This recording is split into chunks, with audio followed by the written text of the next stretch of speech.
పర్వాలేదులే. భగవంతుడు చల్లగా చూసుంటే శోభనం గదిలో నీ కొంగుముడి విప్పాల్సిన వాణ్ణి. డబ్బుందని రామనని పెళ్లి చేసుకున్నావు కదా. భిక్షపతి, నేను వదిన్ని. కళ్ళు పోతాయా? పోనీ, నిన్ను అనుభవించాక కళ్ళేమిటి? ప్రాణం పోయినా పర్వాలేదు. ఏంట్రా, ఏం చేస్తున్నావు ఇక్కడ?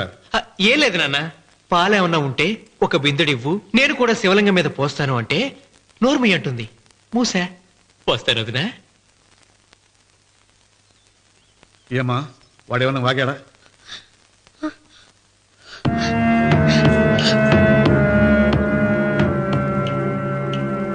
భిక్షపతి, అవును, అసహ్యంగా చండాలంగా వాగాను. చంపుతావా? చంపు. మీ తాత ముత్తాతలు జంతువులు చంపితే నువ్వు నన్ను చంపు. చంపి నా తల కూడా గుమ్మానికి వేలాడగట్టు. ఇదిగో, పుట్టినప్పటి నుంచి సీత నా భార్య అనుకున్నాను, ఆరాధించాను. నేను తాగుబోతుని, తిరుగుబోతుని, లపుట్టు వేదవునని చెప్పి ఆ సీతకు రామన్న చౌదరి గారికి దగ్గరుండి పెళ్లి జరిపించావు కదా. వాళ్ళ కాపురం కూల్చే వరకు నాకు మనశ్శాంతి ఉండదు. సీతని కట్టబెడితే పీటల మీద విషం దాకా చచ్చిపోతుందని బంగారు లాంటి రామునికిచ్చి పెళ్లి చేయించాను. వెంటనే నీ పద్ధతి మార్చుకోకపోతే నువ్వు తినే అన్నంలో విషం కలిపి తప్పేస్తాను రా వెధవా. వద్దు నాన్న, వద్దు. ఈ చెప్పు దెబ్బ ఎప్పుడో కొట్టుంటే బాగుపడుండేవాడిని. నాన్న, నీ మీదొట్టు, ఇంకెప్పుడు తప్పు చెయ్యను నాన్న, తప్పు చెయ్యను. నన్ను క్షమించు నాన్న. ఏర్పాట్లన్నీ పూర్తయ్యాయా? అది ఏమైంది లోకేశ్వరరావు? 50 జంటలు నమోదు చేయించుకున్నారండి. అందులో 30 జంటలకి దానం చేయడానికి మాత్రమే మన దగ్గర భూమి మిగిలి ఉంది. మరి మిగతా 40 ఎకరాలు అంటే మన పొలమంతా? ఈవేళ బాబు గారు, ఎన్ని సంవత్సరాల నుంచి దానం చేసుకుంటూ వస్తున్నారు. కొండలైనా కరిగిపోవలసిందే కదా. మరి ఇన్నాళ్ళు నాకెందుకు చెప్పలేదు? మీరు పుణ్యకార్యం చేస్తున్నారు, మిమ్మల్ని ఇబ్బంది పెట్టడం ఎందుకని. రామన్న పేరుతో 2000 ఎకరాలు ఉండాలిగా, అందులోంచి రాసేవండి. అందులో మిగిలిన 60 ఎకరాలే ఇప్పుడు రాశానండి. ఆయన పేరు మీద గజం భూమి కూడా మిగలలేదు. రేపు శుభకార్యం ఆకూడదయ్యా. నూతన దంపతులు నా ఇంటి దగ్గర నుంచి నిరాశగా తిరిగి వెళ్ళకూడదు. నాతోరా జగన్నాథం. అన్నయ్య, నువ్వు ఈ సాయం చేస్తే నా పరువు కాపాడిన వాడి అవుతావు. 40 ఎకరాలే కాదు, నా యావదాస్తి మొత్తం నాకు ఇస్తాను, నా ప్రాణాలను ఇస్తాను. లోకేశ్వరరావు, అయ్యా కాగితాలు.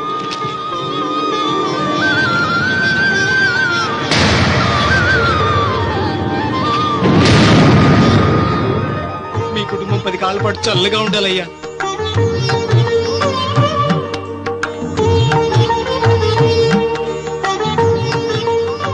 నీ పొలం వాయన దానం చేస్తాడు, పేరు తెచ్చుకుంటాడు. ఇంకా నీకే మిగులుతాది, గబ్బు లేచిపోతావు. తొందర పడకు, చూస్తావుగా. ఒరే రావుడు, ఈ భోజనాల కార్యక్రమం చూస్తుంటే నాకు తిరుపతి దేవస్థానం గుర్తుకొస్తోందిరా. నువ్వైనా చెప్పచ్చు కదా మీ నాన్నకి, ఈ దానాలకు అంతే లేదా? ఎదుటివాడికి ఇంత పెట్టడంలో ఆయన ఆత్మసంతృప్తి పొందుతున్నారు. ఆ పుణ్యమే ఆయన నిండు నూరేడు బతికిస్తుంది. నువ్వు అన్నం తెచ్చి. ఇదంతా నీ పుణ్యమేరా. అంత మాటలు కదయ్య. హర హర మహదేవ్ శంభో శంకర. ఓం నమః. పెదనాన్న. ఏం బాబు? పెదనాన్న, నాన్న. ఏమిట్రా? నాన్న నోరు. ఏమిటో చెప్పరా. మా నాన్న నోరు తెరిచి నిన్ను అడగలేక నాకు దస్తావేజీలు ఇచ్చి పంపించాడు. దేనికి? మీరు మా దగ్గర తీసుకున్న పొలానికి గాను రుణపత్రం రాయించుకు రమ్మన్నాడు.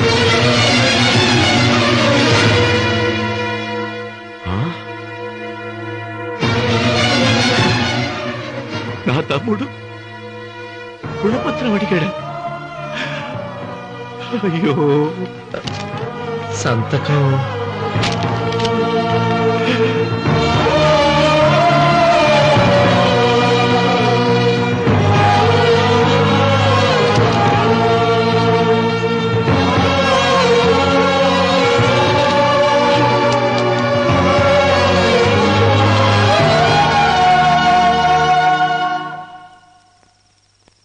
ఏంట్రా తినవేంటి? ఓహో, అన్నంలో విషం కలిపి చంపుతున్నానని భయపడి చస్తున్నావా? లేదురే, తిను తిను.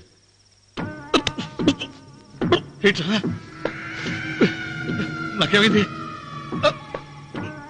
నువ్వు అన్నంలో విషం కలిపి నన్ను చంపుతానన్నావు కదా, ఆ పాపం నీకెందుకు అంటగట్టాలి అని నేనే నా అన్నంలో విషం కలుపుకున్నాను నాన్న. పొరపాటుగా పళ్ళాలు మారాయి. నాన్న ఎలాగో చచ్చిపోతున్నావు కదా, నీకు రహస్యం చెప్పనా? ఇంతకు ముందే మీ అన్నయ్య చేత దొంగ దస్తావేజీల మీద సంతకం పెట్టించుకున్నా. వాళ్ళని వీధిలోకి తీసుకొస్తా.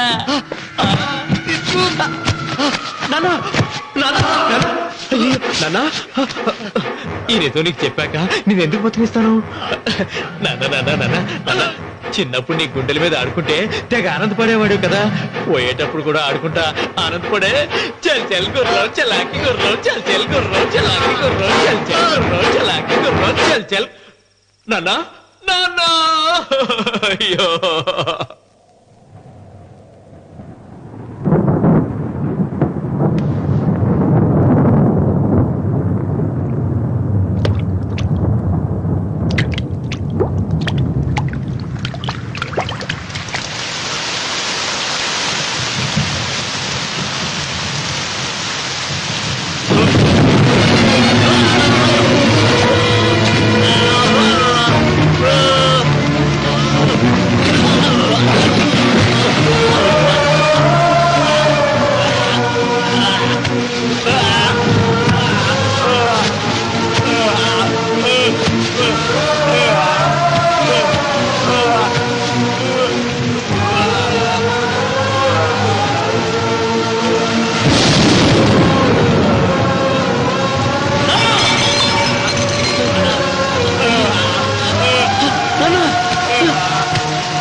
తొందరగా పోయిరా.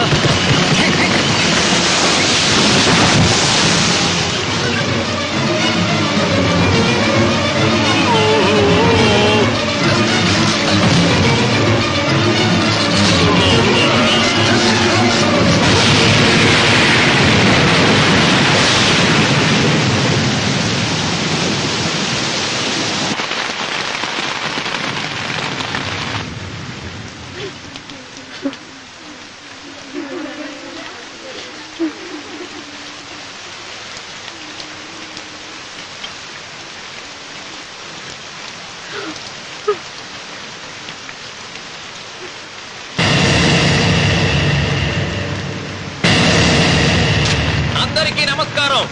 ఇది మా పెదనాన్న సంతకం పెట్టిన దస్తావేజు. అక్కడ మా నాన్న లేడు, ఇక్కడ మా పెదనాన్న లేడు. కానీ మా పెదనాన్న మా నాన్న దగ్గర 50 లక్షల డబ్బు, 40 ఎకరాల పొలం తీసుకున్నాడు. ఏ లోకేశ్వరరావు చెప్పు.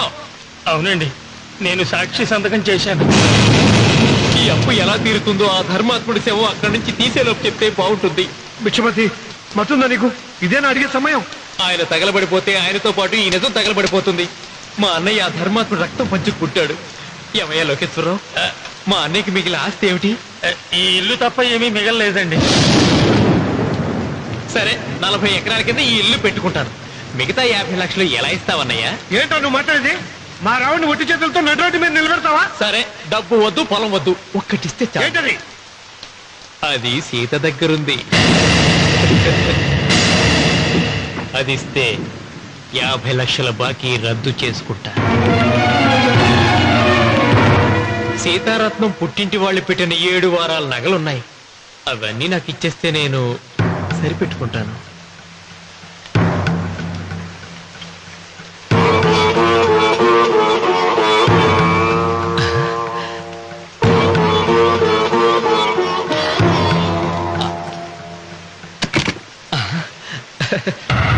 అదేమిటి, నీ మెళ్ళ ఉన్న మంగళసూత్రం బంగారం కదా, అది కూడా తీసిపెట్టు. అన్నయ్య తీసేమని చెప్పు. నువ్వు కట్టాల్సిన తాడు మా రావుడు కట్టాలని ఖచ్చితంగా కదా ఈ పని చేస్తున్నావు. తప్పు మాట్లాడుతున్నావు శాస్త్రి. నాకు ఆ తాళి అక్కర్లేదు, ఆ 50 లక్షలు కట్టమను. మీకందరికీ చేతులెత్తి మొక్కుతున్నారు. ఒక ఐదు ఇల్లాలు 5వ తరాన్ని కాపాడండి. మీకోసం తన సర్వస్వాన్ని మీకు దానం చేసి కొడుకును ఒట్టి చేతులతో నిలబెట్టాడు మా శివరామకృష్ణ గారు. మీరందరూ ఇంటి మూలంగా లాభం పొందిన వారే. ఆ ఇల్లాను మంగళసూత్రం తీయకుండా కాపాడండి. దయచేసి మీరు కొంచెం సహాయం చేయండి. భక్తులు నీకేమైనా సిగ్గుండదా? కడుపుకు అన్నం తింటాడావా, గడ్డి తింటాడావా? దానం ఇచ్చినట్టుది తిరిగి పీక్కుంటావా? నీ అమ్మాల కలుగాల పెట్ట ఊరికేనే ఇచ్చాడా? పుణ్యం కోసం ఇచ్చాడు. సత్యాక తిరిగి ఇవ్వమంటే ఎలాగండి? ఎవడు దానం చేయమన్నాడండి? ఒళ్ళు కొవ్వెక్కి దానం చేశాడు. అన్నం పెట్టి తిన్నది కక్కమంటే ఎలాగండి? సోము తమ్ముడిది సోకేవా అన్నగారు అనుభవించారన్నమాట. ఏమైనా నిలబడి చూస్తాడారు సిగ్గు లేకుండా. ఈయనే ఉంటే మన గుండె అని విక్కుంటారు, మనం వచ్చి పట్టుకొని అడుగు తినాలి. ఏం చూస్తాడే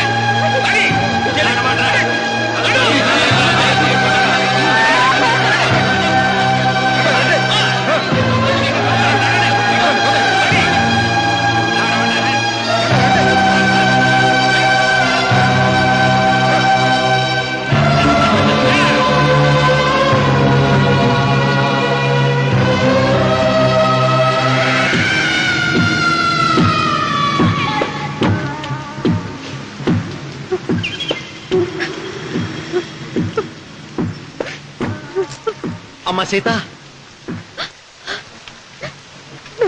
భిక్షపతి, మా వియ్యంకుడు బాకీ ఉన్న 50 లక్షల డబ్బు, 40 ఎకరాల పొలం నీకు నేనిస్తాను, సరేనా? సరే.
దేవుడా?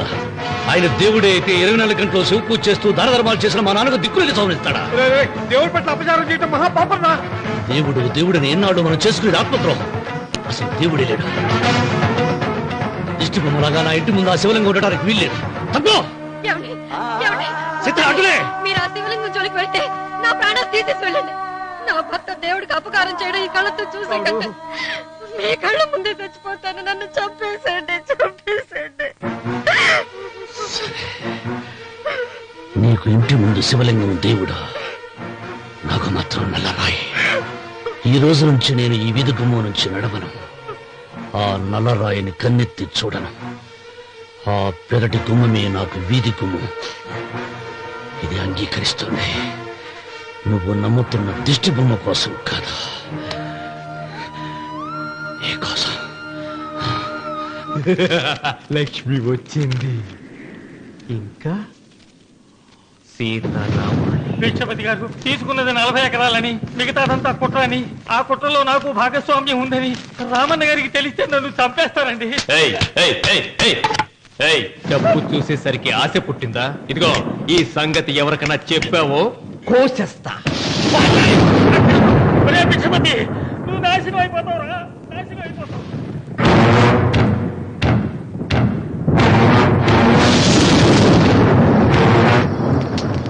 రాత్రిపూట ఎక్కడికి వెళ్తావు నాయన? నీకు తెలీదమ్మా, తెల్లారేలోగా ఊరు వెళ్ళి పారిపోకపోతే ఆ భిక్షపతి మనల్ని చంపేస్తాడమ్మా. తొందరగా పద, తొందరగా పద. ఊరుదిలి పారిపోతున్నావా లోకేశ్వరరావు? అది నాకంతా తెలుసు. అయ్యా అయ్యా అయ్యా, మీకు ద్రోహం చేశాను, నన్ను క్షమించండి అయ్యా. నేను క్షమిస్తా, మరి భిక్షపతి వదలొద్దు. నీకు ఉపాయం చెబుతా. అన్వర్, నీ ప్రాణాలకు భిక్షపతి మూలంగా ప్రమాదం ఉందని నీ చేతులతో నువ్వే రాసు. నేను కాపాడతాను. దాన్ని జాగ్రత్తగా మడిచి నీ జేబులో పెట్టుకో. అర్థం కాలదా? నీ ప్రాణాలను ఆ చేతుల్లో పెట్టావుగా. మీ అమ్మను జాగ్రత్తగా ఇంటికి తీసుకుని వెళ్ళు. వెళ్ళు. వస్తాం బాబు. పదమ్మా, పద.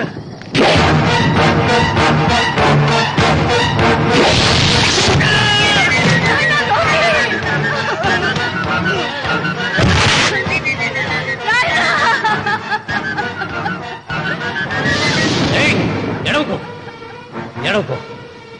కన్నీళ్లు పెట్టేంత గొప్ప చరిత్ర కలిగిన వాడు కాదే నీ కొడుకు. అన్నం పెట్టిన మా నాన్న చావు కారణమైన వాడు. నీ కొడుకును భిక్షపతి చంపాడని పోలీసులకు చెప్పాలి. అప్పుడే బ్రతికినంత కాలం నీకు నీ మనవరాలకి ప్రాణభిక్ష పెడతా.